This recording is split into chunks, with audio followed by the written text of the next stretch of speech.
Thiruvananthapuram വഞ്ചിയൂരിൽ road കയ്യേറി സമ്മേളനവേദി നിർമ്മിച്ചതിൽ കോടതി സ്വമേധയാ കേസെടുക്കുമെന്ന ആശങ്കയിൽ CPM. കേസെടുത്താൽ CPM കൂടുതൽ വെട്ടിലാകും. പ്രതികളായ നേതാക്കളെ സംരക്ഷിക്കാൻ പിന്നീട് പോലീസിനും കഴിയില്ല.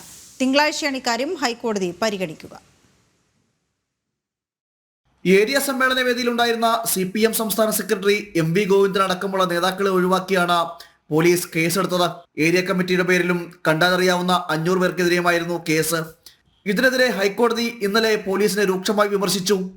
സ്റ്റേജിലുണ്ടായിരുന്നവർക്കെതിരെ എന്തുകൊണ്ട് നടപടി ഉണ്ടായില്ല എന്നും കോടതി ചോദിച്ചു. വരുന്ന തിങ്കളാഴ്ച കേസ് വീണ്ടും പരിഗണിക്കും. ഇതാണ് CPMനെ ആശങ്കയിലാക്കുന്നത്. സ്റ്റേജിൽ നിന്ന നേതാക്കളെ അടക്കം പ്രതിയാക്കി കോടതി സ്വയം കേസെടുത്താൽ അത് കനത്ത തിരിച്ചടിയാകും CPMനുണ്ടാവുക.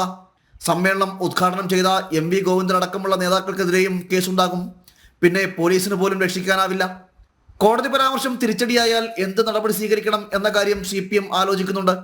ജില്ലാ കോടതിക്കും പോലീസ് സ്റ്റേഷനും സമീപത്ത് വഞ്ചിയൂർ ജംഗ്ഷനിലെ റോഡിന്റെ ഒരു വശം പൂർണ്ണമായും അടച്ചാണ് CPM ഏരിയ സമ്മേളനം സംഘടിപ്പിച്ചത്. ഗതാഗതം തടസ്സപ്പെടുന്ന സമ്മേളനങ്ങൾ പാതയോരങ്ങളിൽ പോലും നടത്താൻ പാടില്ലെന്ന ഹൈക്കോടതി വിധി നിലനിൽക്കെയാണ് ഏരിയ സമ്മേളനത്തിനായി വഴിയടച്ചത്. തുടർന്ന് ഹൈക്കോടതിയുടെ ഭാഗത്തു നിന്ന് രൂക്ഷ വിമർശനം ഉണ്ടാകുകയും വഞ്ചിയൂർ SHOയോട് നേരിട്ട് ഹാജരാകാൻ നിർദ്ദേശിക്കുകയും ചെയ്തു. ഇതിന് പിന്നാലെയാണ് പോലീസ് കേസെടുക്കാൻ പോലും തയ്യാറായത്. ജനം, തിരുവനന്തപുരം.